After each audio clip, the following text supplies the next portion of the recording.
coffee bean trail, Catherine. How can I forget? You spilled it all over me. So we talked about how there would be three big parts to lesson one. Mm-hmm. We spoke about image and text view, and then we learned how to style those views. Yes. Where are we going next? Well, I was thinking, since we only have one view on the screen right now, it's a little boring, so we should add more than one view. Right. And if you think about it, all of the fun apps that we use, YouTube, OkCupid, what's another one that comes to mind? Gmail, they all seem to have more than one views packed in very neatly on the screen together. And the way they do that is through view groups. Mm-hmm. So we'll learn about that next. And that gives us the power to also position views on the screen where we want them. Right. So let's talk about view groups next. So far, we've only had a single text view or a single image view on the screen. If we want to add another view below it, we could try to just copy this and paste it below it. But then we get an error. It says the XML document has more than one root view. There can only be one root view, and it should enclose all of your other views. If we want both of these text views to appear on screen and not be lonely anymore, then we need to put them in a view group. The view group will then be the single root view for the layout. View groups are also views, and they are rectangles on the screen. For example, the red and orange rectangles here are all view groups. They can have a width, a height, or a background color, or other attributes. The background color here is orange, but it could also be transparent, so the view group isn't even visible to the user. Instead of holding some content, like text for a text view or image for an image view, the content that a view group holds is other views. You can think of a view group as being a container for views. When a view contains other views, we call it the parent of these views.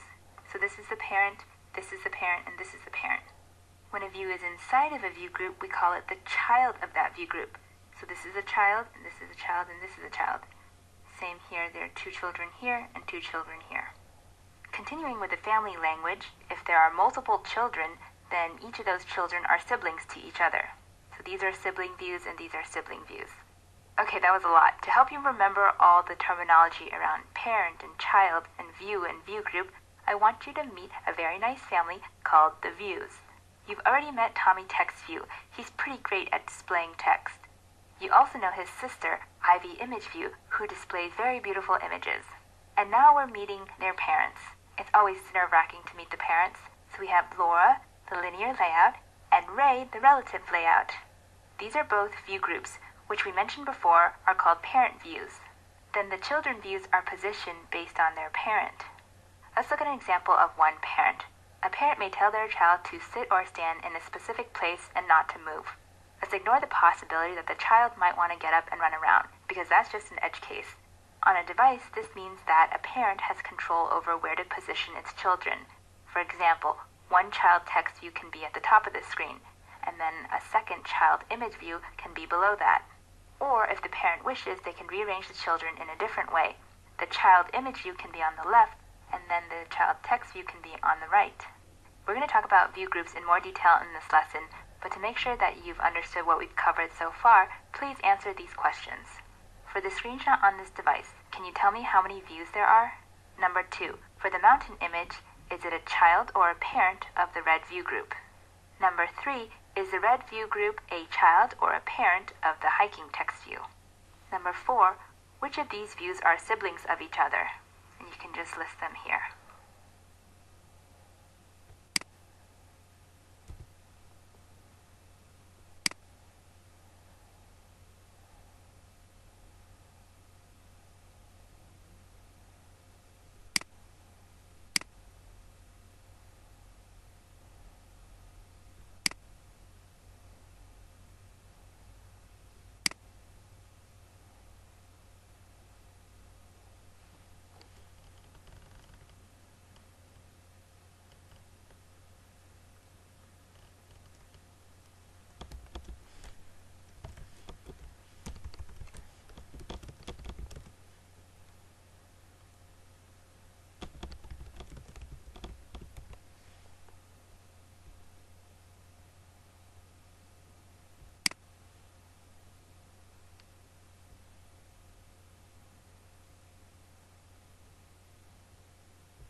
how many views are there in this screenshot?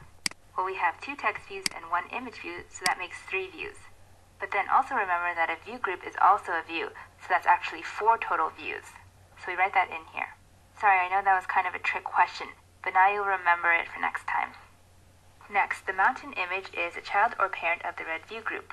If I draw in the faces, hopefully you remember that the image view is a child of the red view group. So I circled this one in.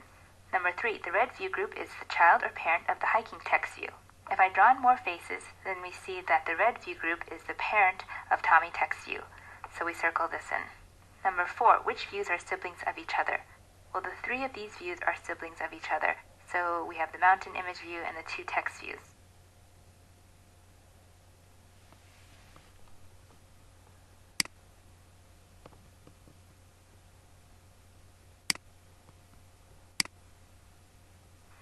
This is a little more code than we're used.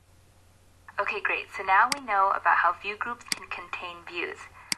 Each view group has specific rules on how it will position the children inside of it.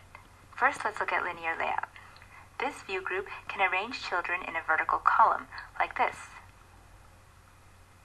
Notice how we're not limited to just 1 text view and 1 image view.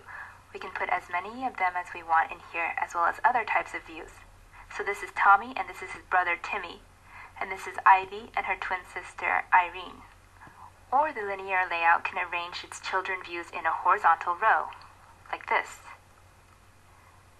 Hey, if you want to say no boys allowed, that's totally fine with me. This is Ivy, Irene, and Isabella. Okay, and that's it for a linear layout. Pretty straightforward, right? You can arrange children in a vertical column or in a horizontal row. And then we have Dad, the relative layout. A relative layout, again, has its own rules for how to position its children within it. For example, it can position children relative to the parent. So if this is the parent view group, we can have a child text view aligned to the bottom of the parent, and a child image view aligned to the top of the parent. This also works for aligning to the parent's left and right edge, as well as the center. The other useful capability of relative layout is that you can position children relative to other children views. So if this is the parent view group, then you can position an image view on the left edge of the parent, and then position a child text view to the right of that image, and then this child text view is positioned to the right of the image view, but also below this first text view. So you see how some of these children views are aligned relative to the parent or relative to each other. That was a really quick overview of linear layout versus relative layout. You can see how you might pick one over the other depending on the type of layout that you want for your app. Now let's look at the XML for how a view group contains other views. In this example, we'll start with a view group that contains 2 child text views. This is a little more code than we're used to, but I want you to make some observations about this code. As a hint, the parent code is in red and the child text view code is in blue. We've linked that code below so you can take a look at it, and then write down 3 observations here.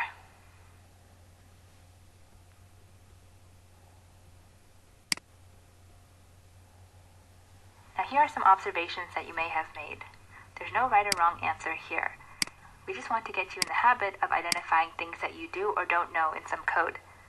So you may have noticed that this starts with an opening angle bracket and then the name of the view. Ding, whoosh. And then there's a bunch of attributes, pew, pew, pew, and then a closing angle bracket, boom. But there is no /. That may come later. You may recognize the values of width and height, which means the size of the view group will shrink to wrap the content inside of it. Then there's this new attribute that you haven't seen before, Android orientation vertical. You may make some connection with the way that these are vertically in a column. Then there are these 2 text view elements. From looking at the attribute text, it seems like guest list is here and Kunal is here. Looks like it's a party for one. Then we have this funny group of symbols down here. You may or may not recognize it from earlier, but this is an open angle bracket, / linear layout, and then close angle bracket. This is the closing tag, and this is the opening tag. You get brownie points if you remembered that from the beginning of the lesson. Cool, so let's look at more code examples and dig into this more.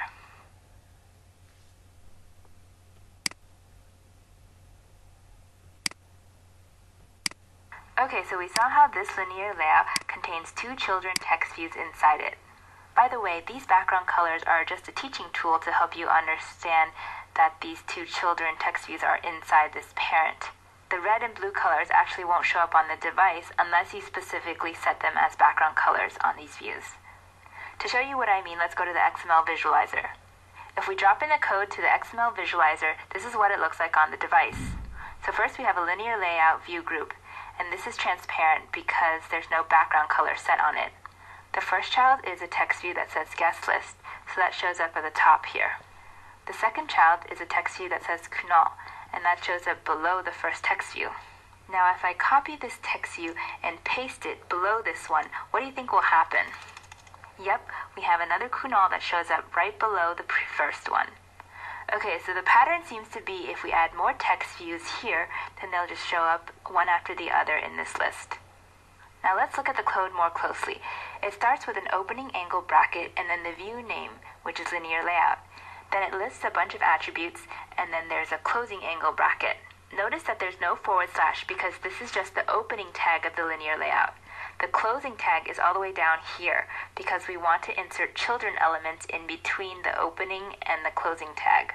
But for example, for this text view, since there are no children within that, then we can just use a self-closing tag for it. Same for this text view here and this text view here.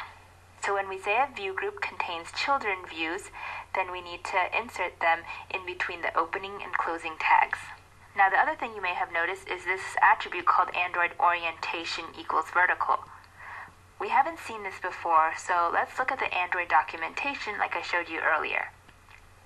I open up a new browser window and then I type in Android orientation.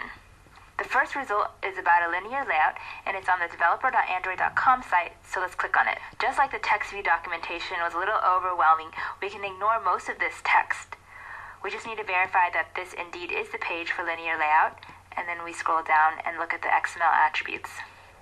Now we're looking for the attribute that is called Android orientation, and here it is, so let's click on it to look at more details.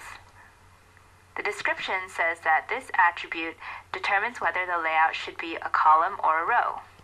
The value of this attribute should be horizontal for a row, or the value should be vertical for a column. And then it lists those two values here. Cool, so our code currently says that the Android orientation is vertical, so that explains why the views are showing up as a column. Now to satisfy our curiosity, we should also try the other value. Let's set the orientation to be horizontal and see what happens. I'm going to go into the code and erase the vertical value. I'm going to type horizontal, and look, now the views are in a horizontal row. I don't know about you, but I don't really like to read my guest list horizontally, but there are still many other useful cases where you would want a horizontal linear layout. For example, if you're creating a list item, you might want an image on the left-hand side and then a description on the right-hand side. I'm going to let you try this out on your own in a second, but first I want to point out this additional line of code.